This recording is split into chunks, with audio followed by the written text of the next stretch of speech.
Recording has started.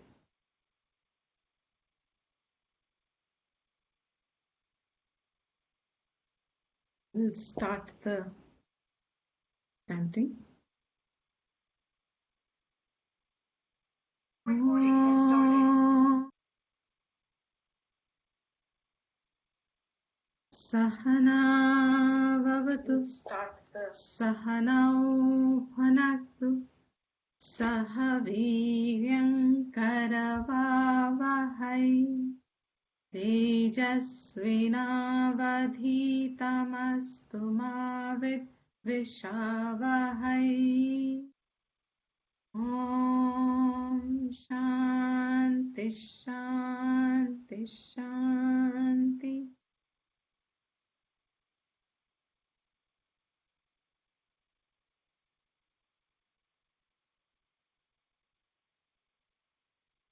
Welcome everyone once again to the next class.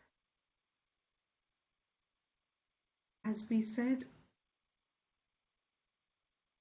we will do a quick recap, a general overview of everything in the sense from first class till before the question answer session class, means leaving out the tapas and the brahmacharya, till I think about 24th or the 25th class, just the basic topics.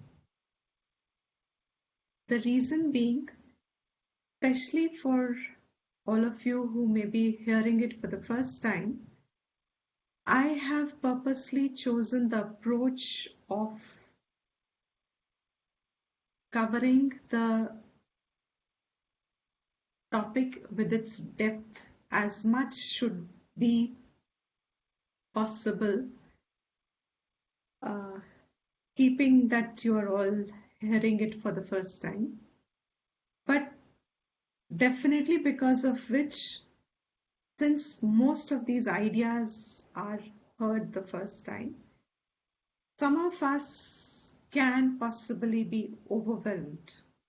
Not only that, because there are gaps in between our homes, our responsibilities, everything keeps our minds into many aspects. So too we may lose the thought flow. So it becomes necessary and mandatory on an online format that we keep reconnecting the previous portions so that when we move forward, the previous also we are grounding ourselves with. Because remember, this is one text, and one text means this is covering all the basics and essentials of Vedanta, which are going to be using the terms very often in later study. So by the time we are hearing them, we understand them and then become comfortable with their usage in our minds, so that we are able to be understanding at a different level the fourth or the fifth time that we hear. Normally speaking, people presume, averagely everywhere, people presume that hearing Vedanta is enough. Just heard it means knowledge hai. And I have taken caution to say again and again, repeat it, that in Vedanta it will not work like that. Just sitting in the class, listening to it and thinking that I have understood, because when it is said in the class, it appears very clear. It becomes very, very articulate to us in our minds. But when we try and recollect it later or we revisit it later, you realize there is still some areas which need a little clarity or need reinforcement or need repetition. So with this idea, I am just repeating the basics now. I'm leaving out the details. And how you may have heard the easy way the first time, I'm going to cover all of it, because when you do it the easy way, then you move very, very fast. So in one class, I will cover 24 classes. I hope so. So we will try and do that. I'm going to share the screen for myself and for all of you to see what we are doing from the beginning. I hope we can see.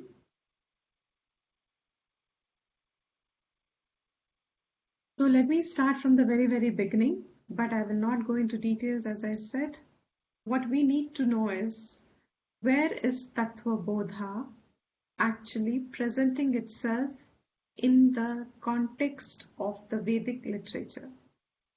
And TattvaBodha, see the bottommost where I'm pushing the cursor. TattvaBodha is an introductory text. I'm going to go upwards now. TattvaBodha is an introductory text.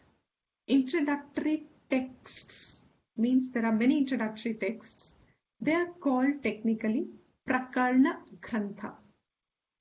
Prakarna Grantha. Prakarna means they cover one topic in elaboration, or they cover some aspect of Vedanta. The characteristic of Prakarna Grantha is that it is Paurusheyam, means it has an author. This Prakarna Grantha is a part of Vedantic study. Vedanta is also called Jnanakand. Jnanakand of Vedas. Vedas themselves have the Karmakand, the Upasana-kand, and the Jnana-kand. The Karma and the Upasana-kands are those which are together called actually in one Karma part. Karma part is different from Jnana part, different only in the material that it conveys, in the topic that it conveys. So Jnana-kand, kand means section. In Vedas, you don't have sections like in modern books we have. They are all one oral literature, which was written down later on. So everything is together. But based on the topic, certain sutras, certain verses, shlokas, mantras rather, mantras were sectioned together, which were conveying the topic. Those which were conveying that topic were now called Jnana-kand when the topic is related only to knowledge, self-knowledge. Vedanta popularly is understood as end of Veda, Anta of Veda. But that is not always true. Vedanta means the last topic that Veda covers. The other topics that Vedas cover are from the Karmakand, which we are not going into. Vedanta only means the last topic that is relevant for human beings. The topic is moksha. So knowledge which pertains to moksha is the last topic it covers. In that sense, it's Vedanta. So what we are having is classes on TattvaBodha, which is a Vedantic study. And in Vedanta, it means that topic which relates to moksha and everything that comes under it. We know that it was written by Shankaracharya, and which Shankaracharya is not necessary. It could be the Adi Shankaracharya, it could be the other Shankaracharyas. The topic that this book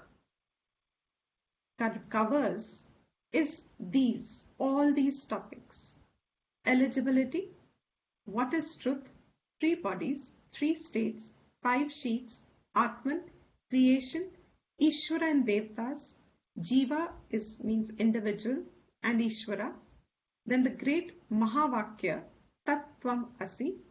Then who is the one who is a liberated person, who has now moksha, who is a Mukta Purusha, Jivan Mukta. Then Karma and freedom from bondage. These are the topics that this book is covering. We have started with the first topic, which here is highlighted in red, which is eligibility. These are the topics. Now, just for its own sake, we have done the invocations. 3 invocations we have done.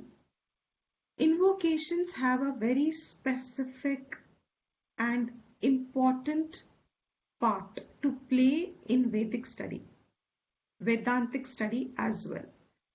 When I say Vedic study, it will mean any part of the Veda, karma, upasana, gyan. Here, our context being Vedantic, I mean to say, therefore, invocations also play very essential role in a Vedantic study when it is initiated. There are many ways in which invocation has been written. They can be just pure auspiciousness, invoking it, or they can be conveying the entire essence of material, the entire summary of the material in one verse in invocation. But for us as students, invocations is that time given to our own minds from where we learn to, our mental exercises, my mental exercises, visualize a switch here.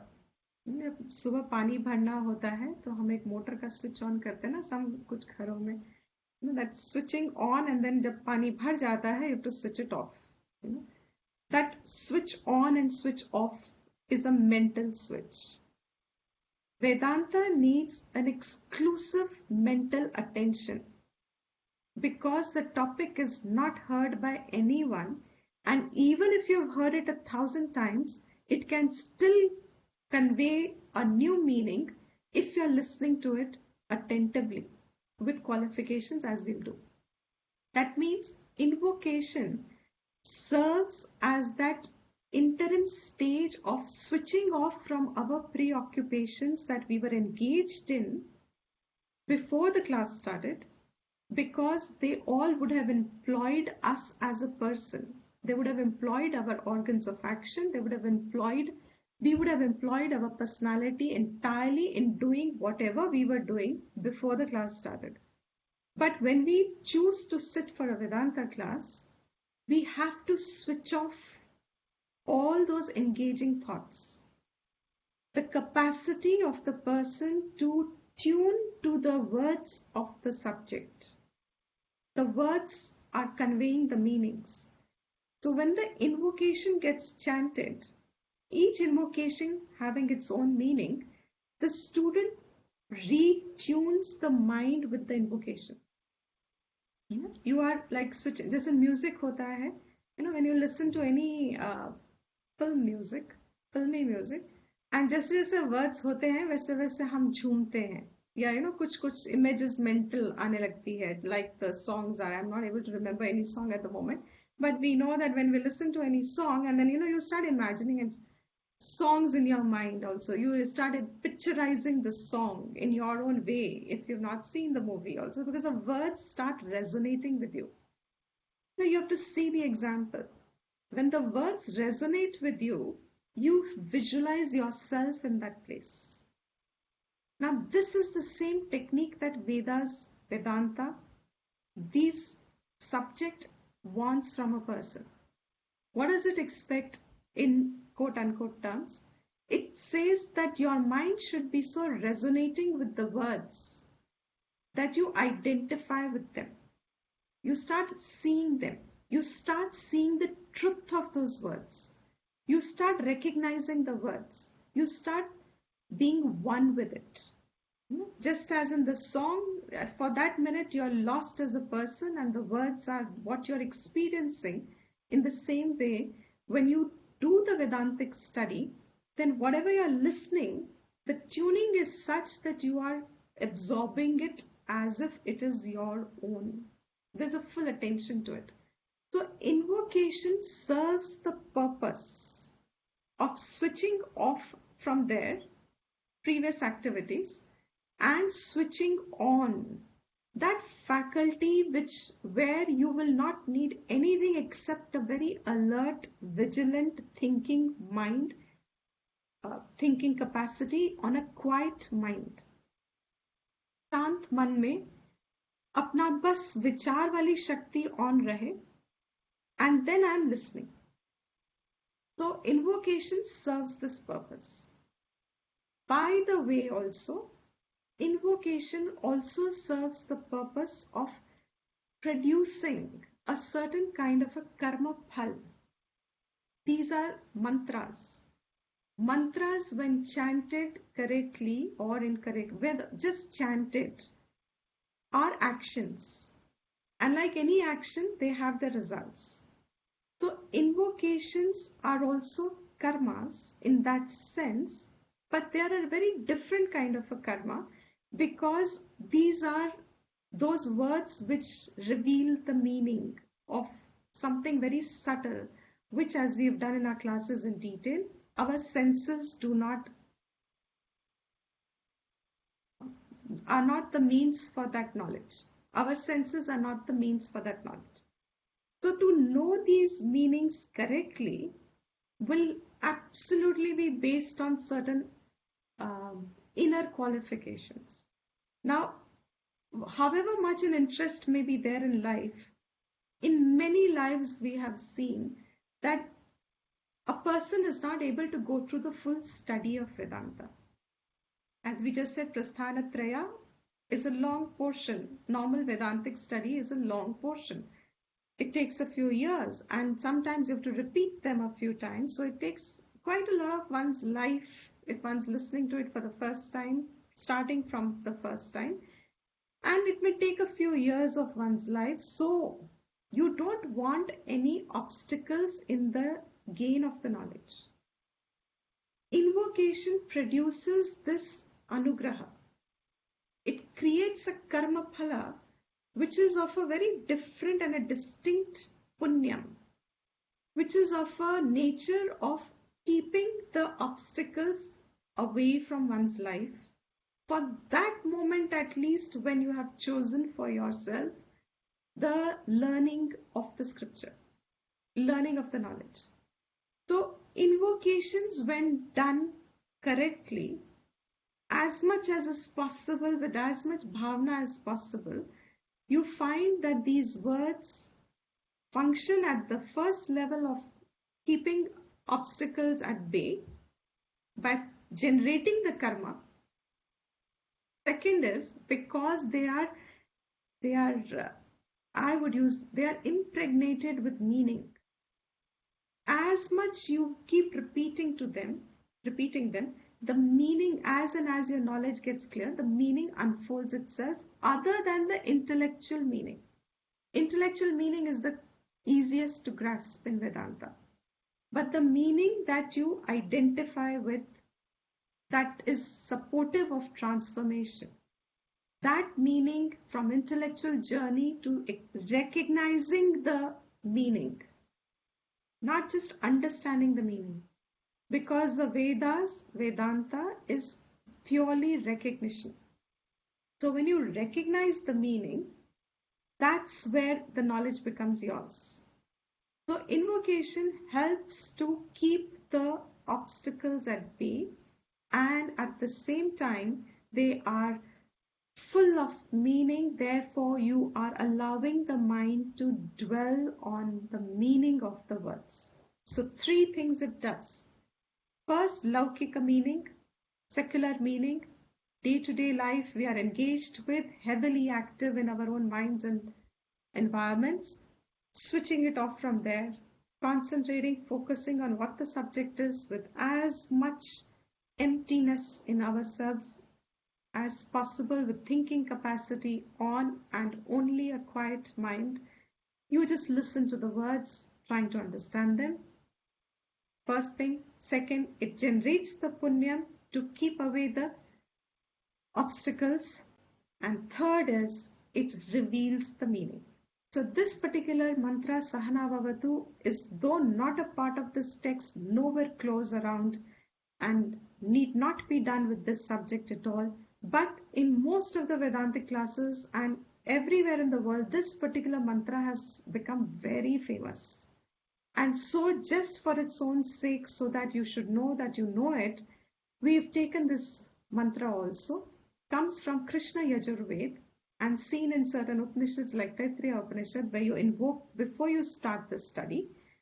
Sahana Bhavatu is the mantra which is done by the teacher and the student together, and meaning we have seen in great details. It just simply means, may our study benefit both of us, and may we enjoy it without any ill will and malice towards each other, and not become argumentative about it.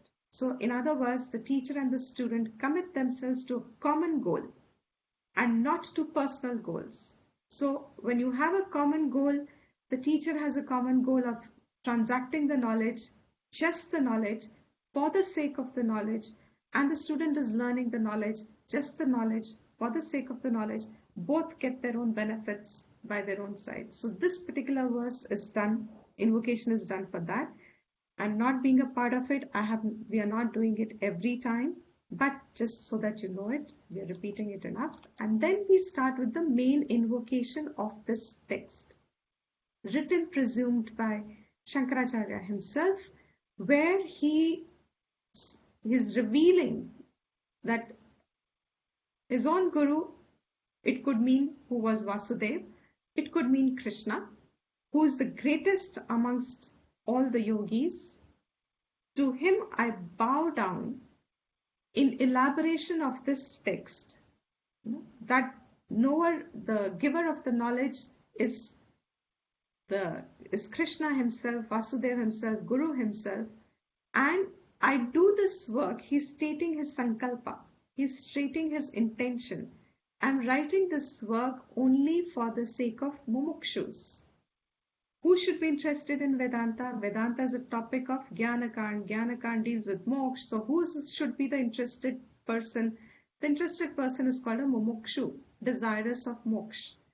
उसके benefit के लिए, उस student के हित के लिए, जो mumukshu है, who identifies with something more than the regular sense of life, उसके हित के लिए, he says, I am expounding this text called TattvaBodha. Then I said this is the main invocation of the text. Then there is the next invocation we'll do later. Then we come to the word TattvaBodha. TattvaBodha is the name of the book. And the author has said, I am beginning to write TattvaBodha. Tattva, we said, by word means that which is its true condition.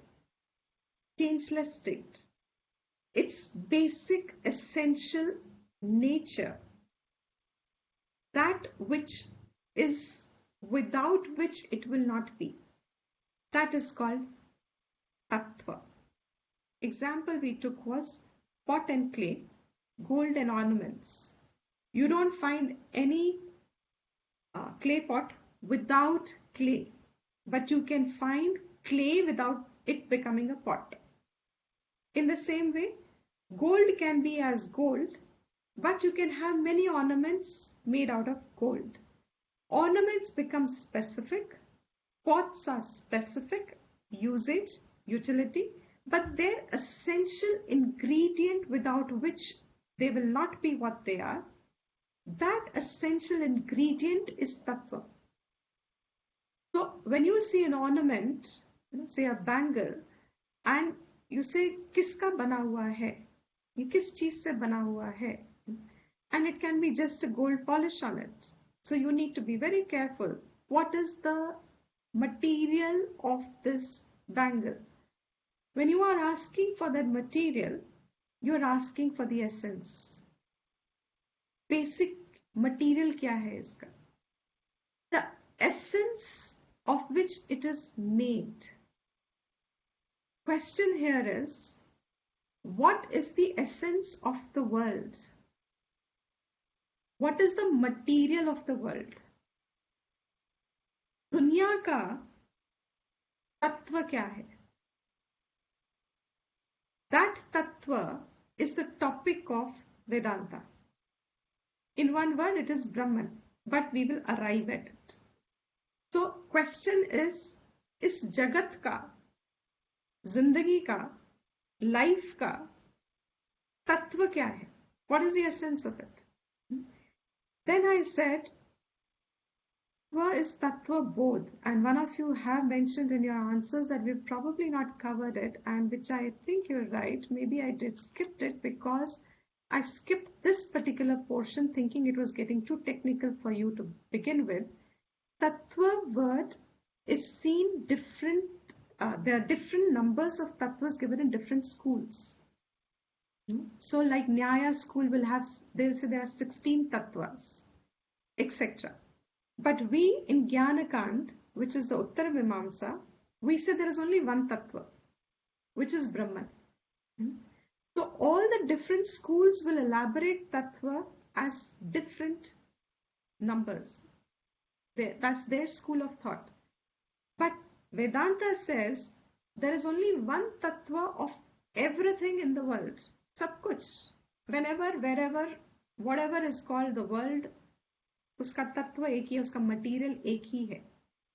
Knowledge of that. So bodh word meant knowledge, understanding, grasping, recognizing. So TattvaBodha entirely means the knowledge of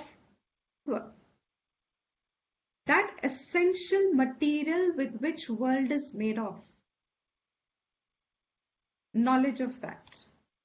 That is TattvaBodha. Then we said we do to know this TattvaBodha, Tattvam. There is a specific technique employed by this Shastra. I'm not going into the Sarup and the Tatastha Lakshan. I'm coming straight to what is directly applicable now. If we say Brahman is the material of the world, Tattva of the world, then we are establishing a relation between the two. If gold is the material of the bangle, then there is a connection between the two. जुड़ गया ना वो, bangle gold से जुड़ गया, means bangle और gold क्या अलग हो सकते हैं कि नहीं हो सकते ना? क्या gold is everything that a bangle is, or is it different? So there'll be many things that come up the minute there is a connection established. This connection, Vedanta says, is called Karya Karana Sambandha, cause and effect. Brahman is indirect cause of the world. Brahman is the indirect cause of the world. So world is the effect of Brahman. Bangle is the effect of gold. Gold is the cause of bangle. This relation that gets established, there are peculiar features that one starts thinking on this relationship. What are these features in a broad outline? Wherever there is a Karya Karana Sambandha, you will find some salientness arising. What is a salientness? First one being material causes one, gold. But material effects can be many. Bangle and necklace and earrings, etc. Cause is one, effect is many. In Vedanta now, Brahman is one, effect is many, plural, plurality. The world of plurality. So whenever there is a world of plurality, the question will be, is the cause plural? Whenever you see many ornaments, the question will be, are there many materials of these ornaments, or all of them made of one material? Based on this question are different schools of thoughts. From Vedantic perspective, there is only one material, and that is how you start distinguishing it. Material cause is one, material effects can be many. Moreover, what you see is that the material cause has a continuing existence, but the effects have a temporary existence. For example, from gold bangle is made. When bangle has originated in form, in roop, नाम और रूप से जब आकार आ गया है उसका, gold was nirakar, it shaped into a bangle. Bangle has a temporary existence, but gold continues before from its Nirakar state to now a Sakar state. The gold has a continuity. In the same way, Brahman, being the cause of the world, has continuity even when there is a plurality seen. This continuity is has it changed? Has gold actually lost its qualities when it became a bangle? Means did it lose its capacity to be formless, nirakar hona? No, even when bangle was made, gold remained with its characteristics and qualities. It still is a malleable dhatu. It still is a malleable dhatu. Now, material cause has a continuing existence. Effects have a temporary existence. This continuing existence is called nityam. It is constant, changeless. And the effect is called anityam. This I have marked in English in red because this is going to be the topic covered in TattvaBodha. Nitya, Anitya, Vastu, Vivek. So when you study later, as we've already completed it, when you do Viveka, what is the Viveka we are doing on? We are doing Viveka on cause and effect.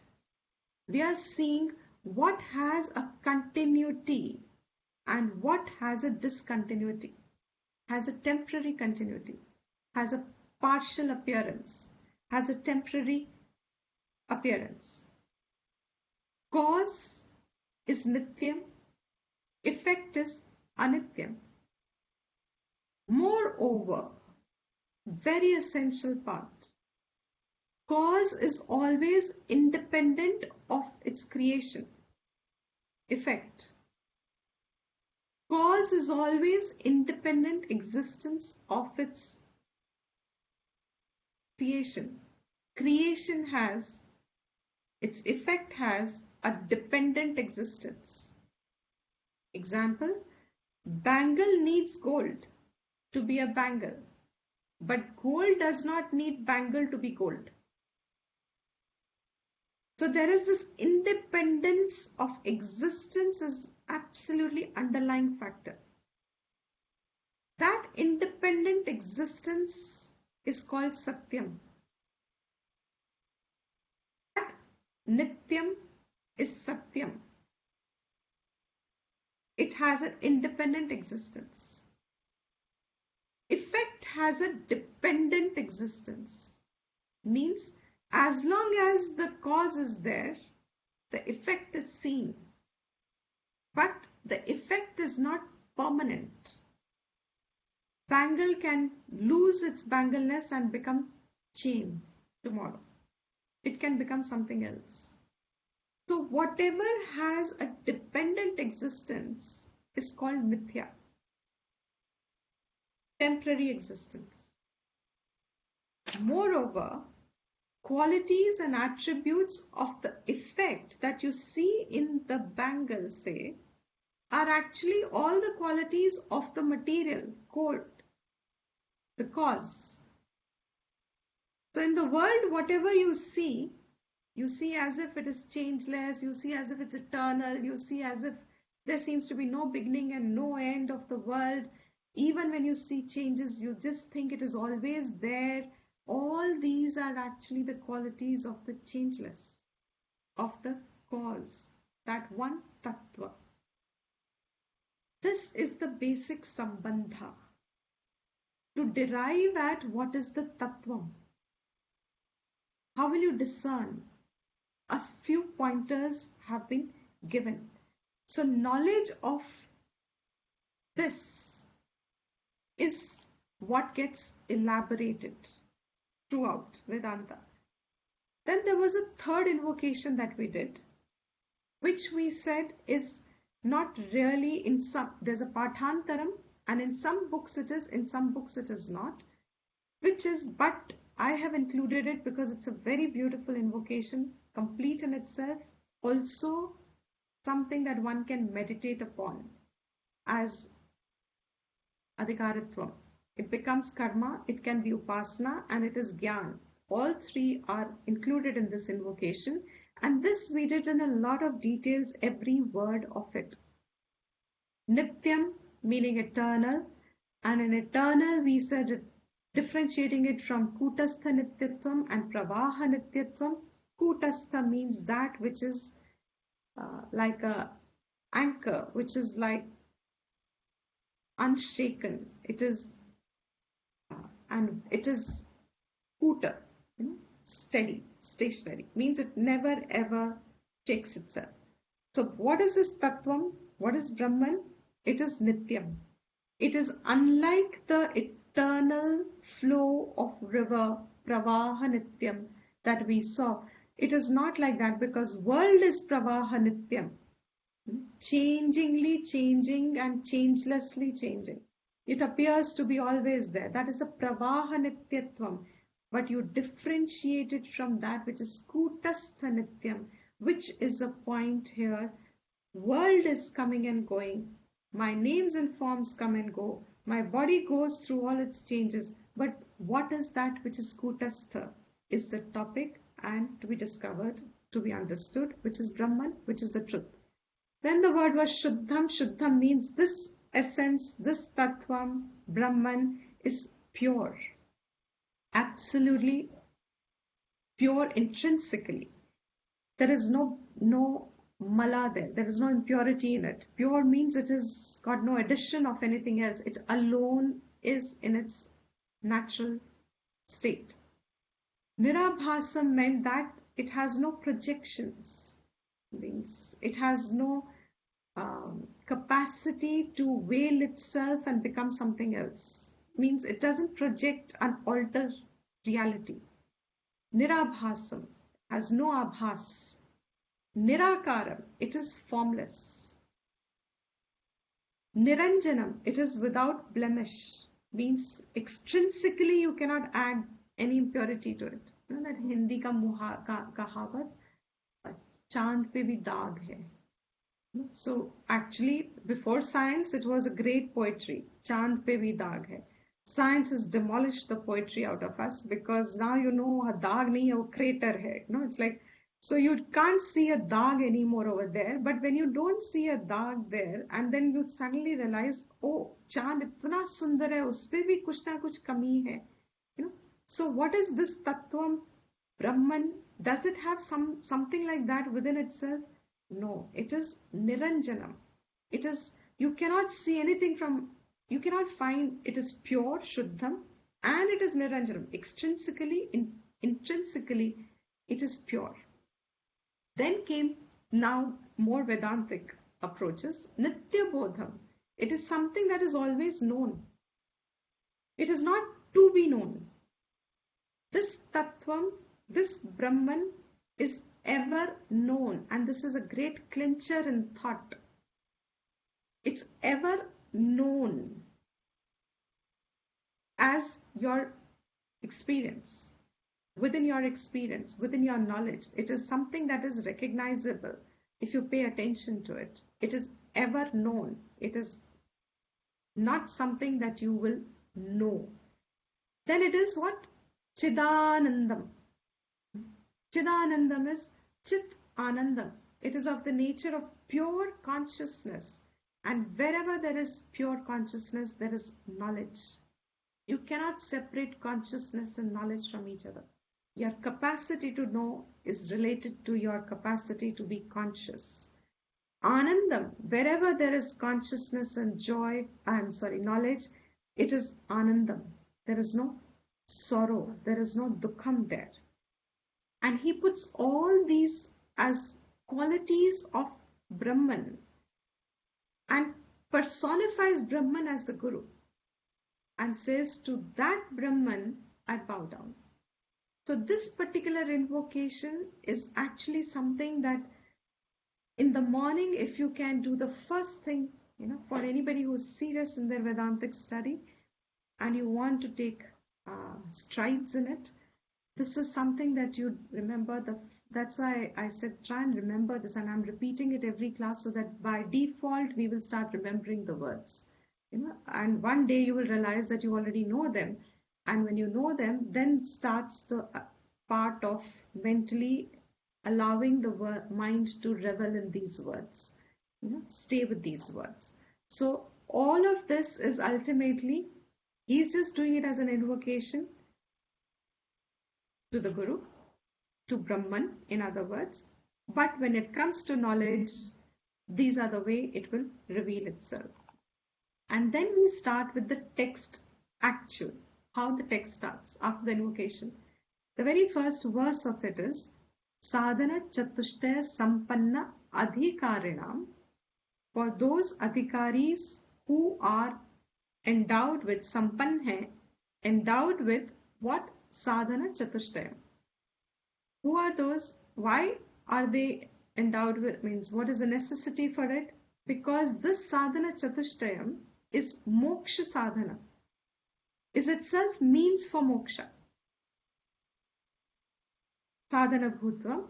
And what is that basically necessity involved in it? Because tattva viveka prakaram, it is in the form of analysis of tattvam.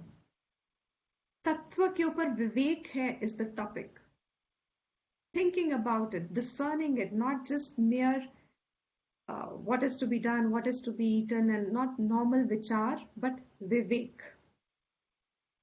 तत्व का विवेक है ये, उसके ऊपर this text is going to be focusing upon. And then the text moves on because now it started using technical terms like sadhana chatushtayam. So the first verse ke baad he starts breaking every word and explaining every word. So he says, what is sadhana chatushtayam? What are these fourfold? Chatushtayam means fourfold. Fourfold means they are actually one. But you may say 1A, 1B, 1C, 1D. They are actually independent also. And yet they come together, means one kind of, okay, let me put it this way. When you have a tall beaker, a tall beaker or whatever, and then you have a little shorter and a little shorter and a little shorter. So when you have one overflowing with water, the overflowing of the water will go into the second, into the third, into the fourth. You're putting it in one only, but all four get spilled up. But yet there are four. So what is sadhana chatushtayam? Chatushtayam, fourfold, means though they are as seen as four, and amongst four also there will be one of them which has 6 qualities called the inner wealth, they actually become 6, 7, 8, 9. All of them is seen as means, sadhana. Just as I said, if you have to go from one place to another, you have car as your means, you have your feet as your means. They are means. So these qualities are means for moksha. So what is sadhana chatushtayam? He's asking now. What are these fourfold qualities? And what is sadhana chatushtayam? He says, enumerating it, viveka, vairagya, viragaha, shatak sampattihi, shatka sampattihi, mumukshutvam. But for viveka, he gives the entire definition. Nitya, anitya, vastu. Uska vivek. For vairagya, virag, he says, iha amutra artha phala bhoga. And then shama adi, shat means 6. Sampattihi, sampatti we will all know the word. Sampatti means wealth. So the wealth which consists of the 6 qualities, Adi brings in the other qualities, Shat, 6 other qualities including Shama. That is your inner wealth.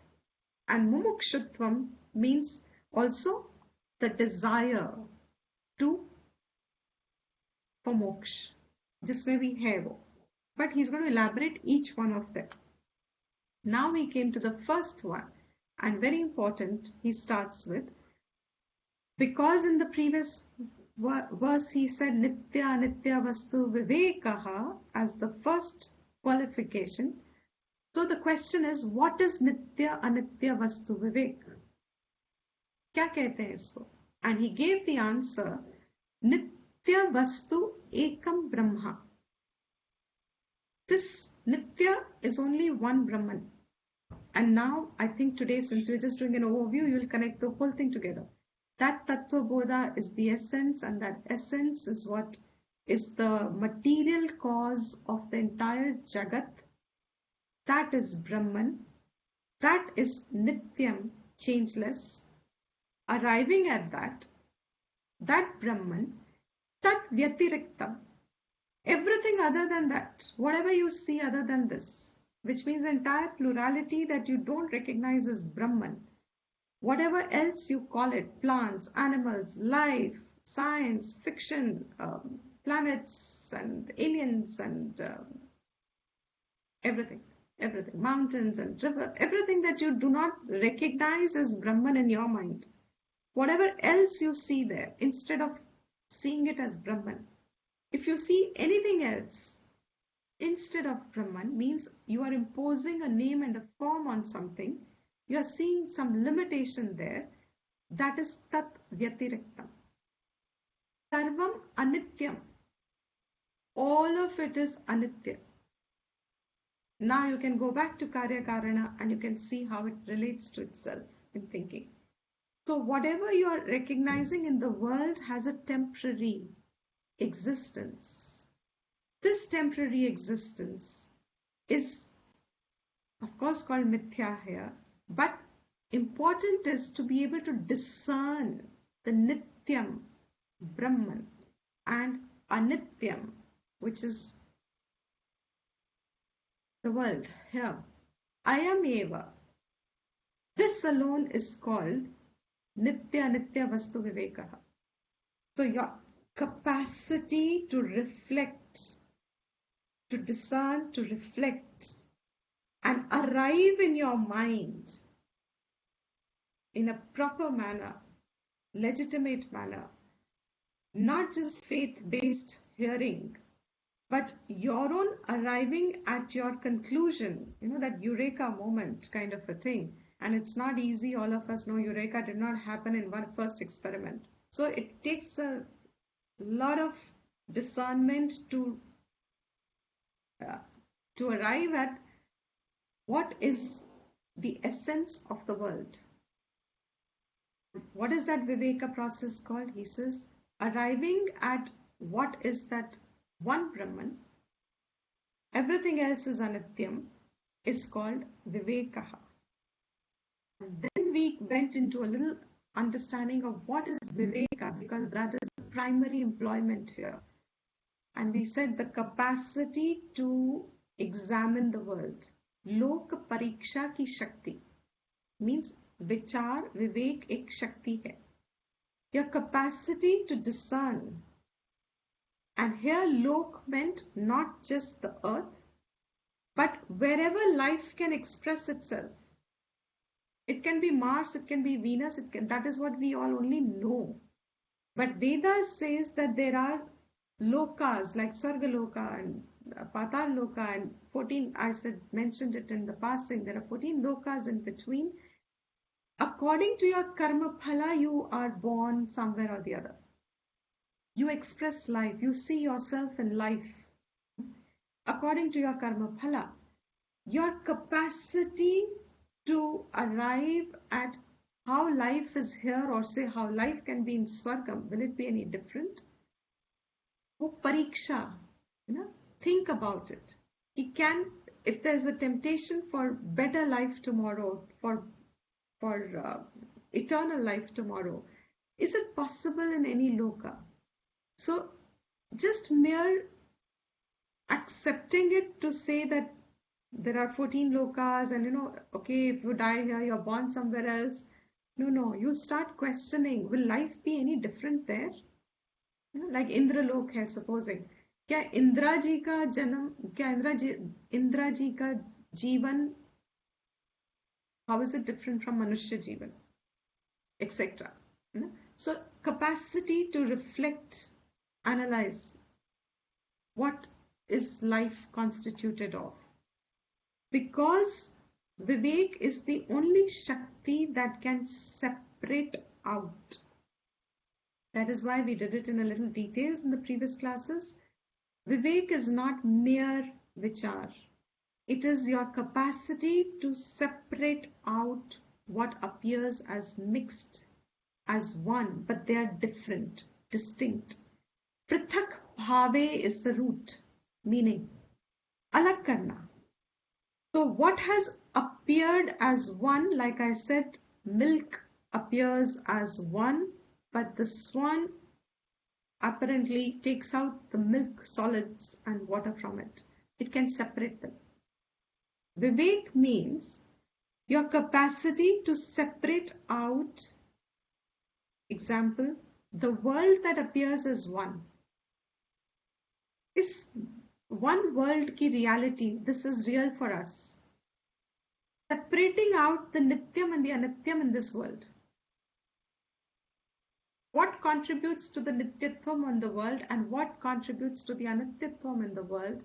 Your capacity to employ that Shakti of thinking in the direction of Nitya Anitya Vastu Vivek. That is called employing Vivek.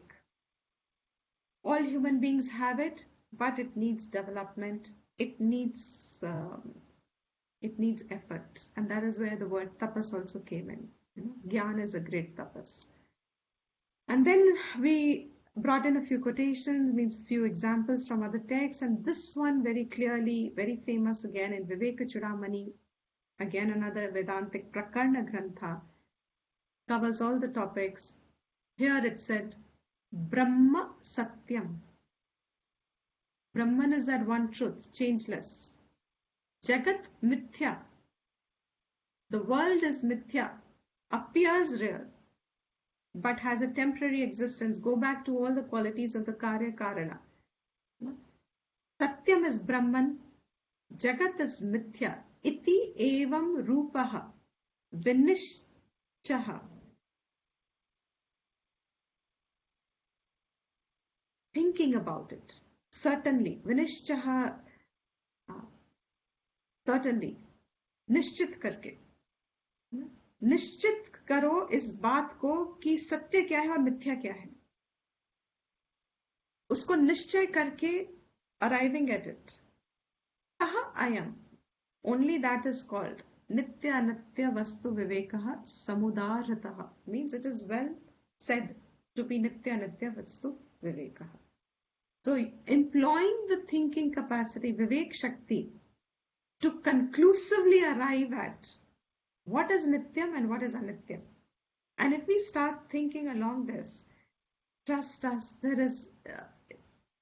it's not as easy as it is heard, obviously, because you just think the world is real. We don't even recognize that the world as real is actually two things. It's seen as one. मगर यहाँ दो चीजें हैं, एक होगा अधिष्ठान और एक होगा अध्यस्त. Whatever is seen on it, and for which we gave the example anyway before that. What is Satyam? And we said Satyam, characteristic of Satyam is abadhyatvam. It is non-negative. It is unnegatable. It is never ever gets negated. Uska na hona is not a possibility. That is called Satyam. So Satya Mithya would mean Viveka, discerning what is abadhya and what is badhya. What gets negated. Like for example, when I take a gold bangle, and it's a very beautiful exercise actually, when you take a gold bangle and you're seeing it only as one, till we hear this example, we always call gold bangle as valuable. And then when you say this and you do this as an exercise, and it's okay, let me remove the name and the form from here. And what is the name and the form? Bangle is the name. The form is the circular shape or whatever. And the design of it. If I remove all of this, now what is left? Essential nature is left. that essential nature, abadhya. And what was badhya? Is that name and form. Now, how much value should I give to something which is badhya? So you see, so far what we have done up to Vairagyam, if you go over it again, you'll realize all of them will get linked. So, abadhyatvam is the nature of satyatvam. And to discern the separateness of the two, how they appear as one, we took this famous example of rope and snake, traditional in the Vedanta, and Vedanta is very difficult to convey if you don't get this example. Because world is real to us. And to actually say that there is another underlying reality, which is its essential nature, on which you are only seeing a reality. The essential nature is the rope, on which you are only seeing the snake. Now, if I ask you the question, between rope and snake, which is badhya, which is negatable? Snake is negatable. If you are seeing in the image snake, if you examine carefully, Shastra says once you see it as whatever you're seeing, examine it. If you're seeing the world as real, examine it. And when you examine it, you realize what all is badhya. क्या है जो negate हो सकता है? Like in the bangle, what is badhya? Its form is badhya, its name is badhya, its material is not badhya. You get the example? Should I repeat it? If I see a gold bangle, looks one, I have to do Satya Mithya here. How will I do Satya Mithya here? I have to apply Badhyatvam here. Because whatever is Mithya has Badhyatvam. Whatever is Satyam is Abadhyatvam. So what is Badhyatvam and Abadhyatvam in a gold bangle? A bangle shape, Badhya. Name, Badhya. Design, Badhya. Material, Abadhya. You can't remove the material. It's unnegatable. So whatever you arrived at, it's a very beautiful technique. Whole of it is very, very enjoyable also when you start delving in it. Means I have in my mind recognized the true value of the gold bangle. It doesn't lie in its bangleness. It doesn't lie in its shapeness. It doesn't lie in its weightness. All that weight and shape and everything of the bangle was actually attributes of gold. So the worth of gold is actually in the goldness. The worth of the world is in its what? So you start doing the badhyatvam of it. And world is still more difficult. More first approachable step is your own self, which is also the final step. But more approachable because it's more tangible to us. What is badhya here? So when you start seeing the badhyatvam, I'm not going through the whole analysis, we are running out of time already. The whole badhyatvam of the name here, the form here, the height here, the shape here, the design means the appearance here, सब कुछ तो बाध्य है यहाँ पे. But what is not badhya is my consciousness, is my awareness. So when you do Satya Mithya Anvaya, when you do Satya Mithya Viveka, you are able to separate the two things that are appearing as one. One is real, other is an appearance. In the example of rope and snake, rope is real because without rope there you could not have seen a snake. If the snake was its reality, then you may have seen it as rope. But for whatever worth, the example is rope and snake. Rope is the real, snake is an appearance.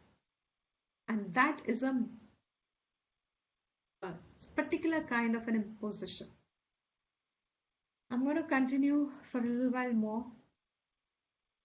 This rope snake example conveying how you separate two things that are mixed up as one. which is what Viveka does.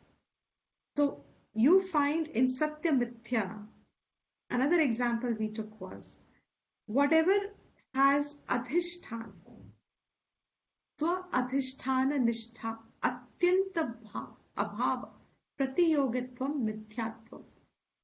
Mithya means its absence in its adhishthana. Snake has an absence in the rope. The bangle shape has an absence in its gold, formless gold. So world is not present in its in the tattva Brahman. Its absence in the tattva. That is finding out what is mithya. So abadhyatvam is characteristic of satyatvam. And what is the characteristic of mithya? When it is not present in the adhishthana, in the material, in the base, in the foundation, in the essence. Its absence in the essence. That is mithya. And we saw there are various kinds of viveka possible. The subject employs, Vedanta employs few kinds of viveka. Drishya drishta viveka, satya mithya viveka, karya karana viveka, etc. And here I have highlighted the highest is, what TattvaBodha employs is nitya anitya vastu viveka, which we are doing. But there will be different texts which can elaborate. Different Prakarana Granthas can do, like there is a Drik Drishya Viveka book, which will do only the Viveka of Drishya and Drashta. Then I said there is a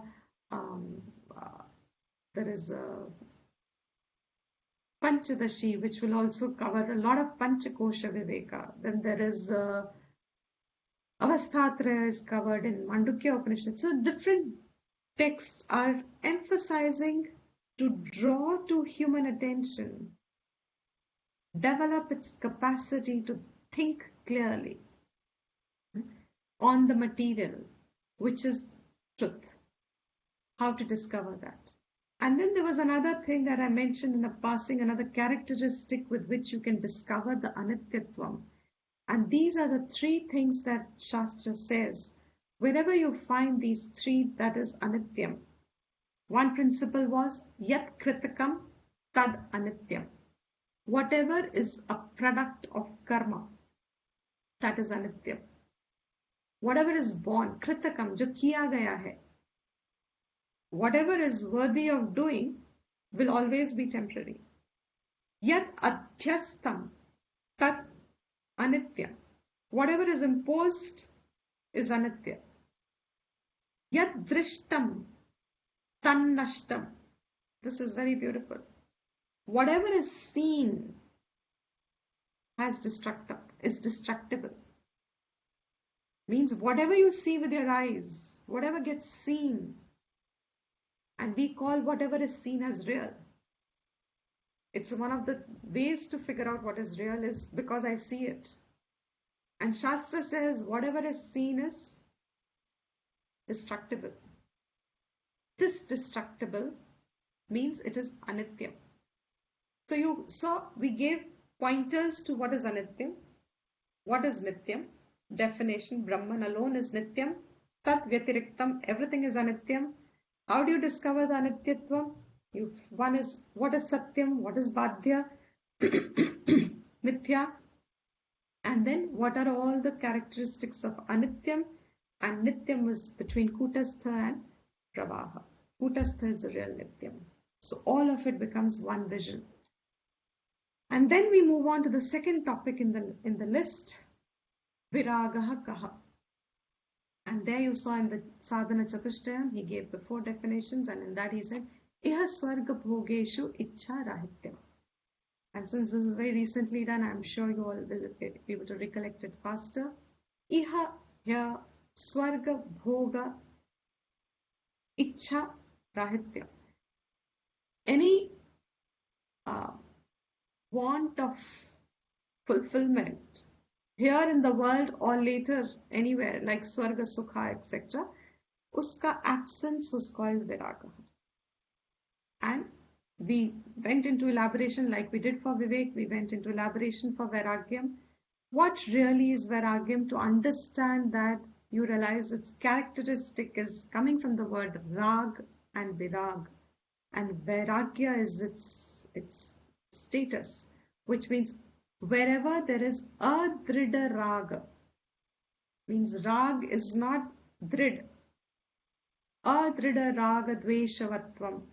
राग और द्वेष बहुत दृढ़ नहीं है, means they are not emphatic, they are not assertive. Where raga dvesh is not assertive, weak raga dvesh or absence of raga dvesh is actually vairagyam. It brings the state of vairagyam. But then we went on a little more to understand that rag actually means your capacity to impose coloring. Mind colors it. Wherever there is a coloring of the mind means preferential things. Those preferences are raga, and wherever there is rag, its counterpart dvesh comes along like two sides of a coin. You cannot have a rag without a dvesh. A very difficult thing to absorb. I don't know how many of us, even after many years of thinking and trying our level best, we generally miss this point and we find it very difficult to acknowledge. If I have a rag for anyone in the world, for anything in the world, there must be a counter dvesh. Whether it is manifest or not is not the point, but it has to have its counterpart. Therefore, the wise seeker, he desists the formation of ragas. He doesn't want to grow rag in his system, in his mental capacities, in his mind, because he knows if I develop rag, and rag development is easier. Dvesh, we all say, acha, I'm not such a bad person, I don't hate anybody. But we naturally get inclined towards rag, means towards longings and affections, and towards a certain degree is very good, very healthy. But rag, I said, was more than just the normal healthy affection. Rag is an obsession, is a longing. So viraga means mind has evolved to abide above the inclinations of raga and dvesha. That was viragaha. And then we said, because here in vairagya, we said there is an imposition that we are doing on objects for our happiness and fulfillment. Rag means imposition. So we said there were two types of impositions, object imposition and value imposition. Object imposition is what we saw in Viveka. Value imposition is why we developed rag. We value things more than what they are worth. Unknowingly, innocently, ignorantly, because we impose happiness on objects and beings, and it's not there. We impose it where they are not there, because Shastra says you are the source of happiness. Brahman is the source of happiness. But we are all the time looking for it outside of us, in objects and people, circumstances, situations. We put conditions to our happiness, etc. That value imposition is lack of vairagyam. So vairagyam was placing the right value to the right object and being, means to every object, and just placing the right value for what it's worth. Like example, money is worth only for its purchase power, but money is not worth the happiness. It doesn't have the happiness power, it has the purchase power. So I treat money as that and do not impose extra as security or something on it. That is this, and it came to Tyaga is natural to us. Whatever is anityam, whatever is mithya, we have the capacity in us to renounce it. It's natural in humans. Tyag is natural. So when we have a correct value placement with the help of Viveka, we realize we are able to give up the false values.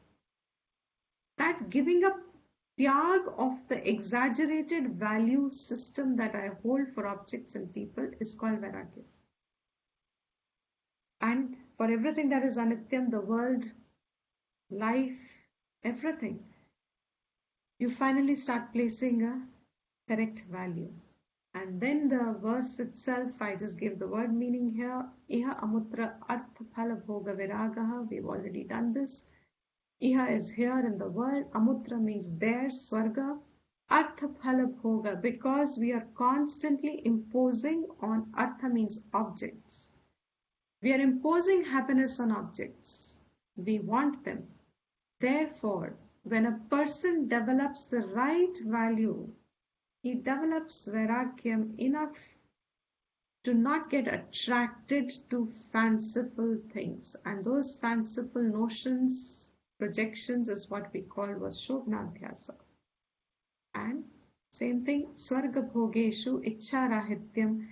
This is also indicative of leaving out the dependency on karma phal. Because karmas alone can give you results.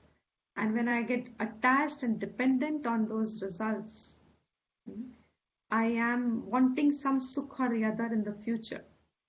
But when the discernment is clear, when you are able to understand that everything has its own value, then you start having dispassion, disinterest in some future happiness.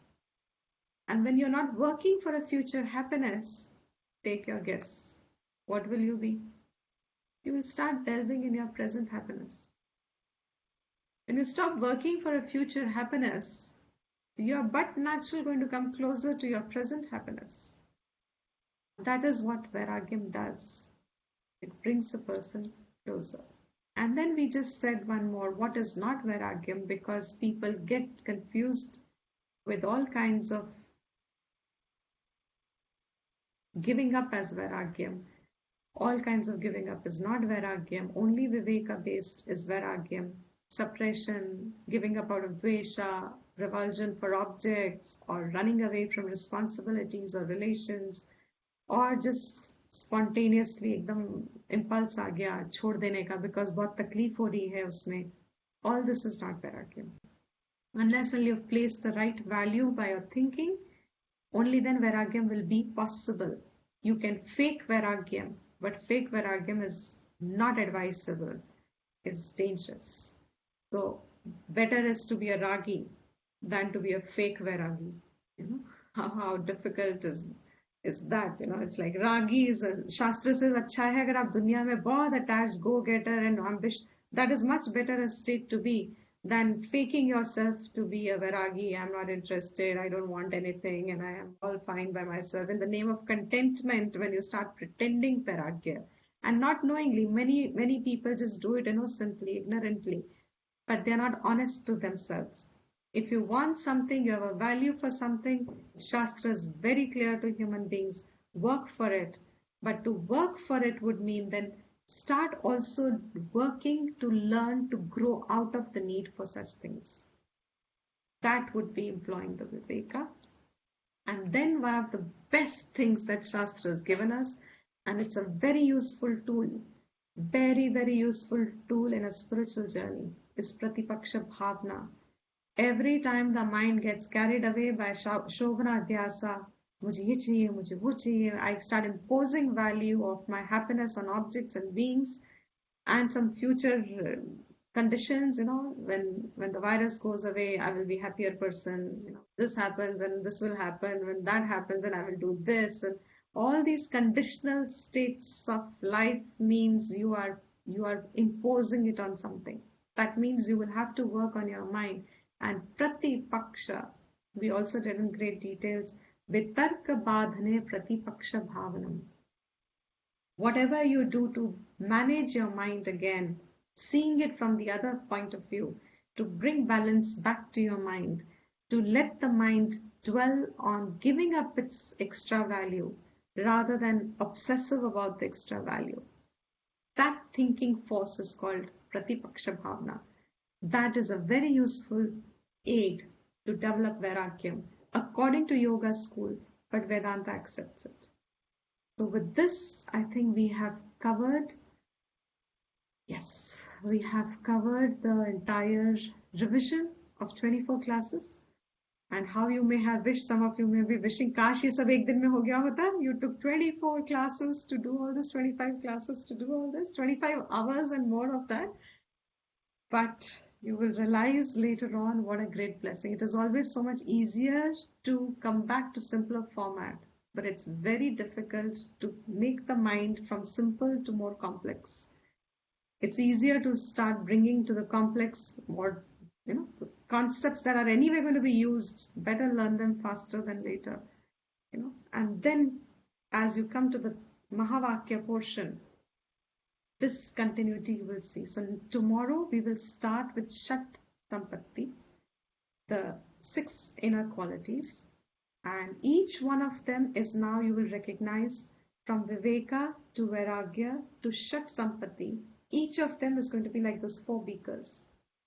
Starting from Viveka, the topmost, Viveka has percolated into Vairagyam, and to Vairagyam it will percolate into these 6 qualities. And these 6 qualities actually also help. It is not just that it is one-sided. They are also like a cart. They'll also support the other qualities. So you realize that all of them support each other. You can't make one exclusive without the other. So you cannot say there'll be a Viveki person without Vairagyam. True Vairagyam. And the same thing you will see with the next of the 6 qualities, till Mumukshutvam. And the whole of it will become sadhana for moksha. So we will end here, and tomorrow we'll start with the new thing. If you have any questions, we can still take them up. You can write, is much easier. So you can write the mail on the same email address, webinars, vedanta.webinar@gmail. Right? And some of you have done your notes, but as best as whatever you, each one, as long as we'll keep revising in between. Every time I think one of you is getting lost, you'll have to go through bearing it for the others, go through the whole thing. And so even if you missed it, you will catch it up the next time. So every time we finish one portion, we'll come back, revise it again, and then move forward, come back, revise again, little by little. Yeah? I'll end the class.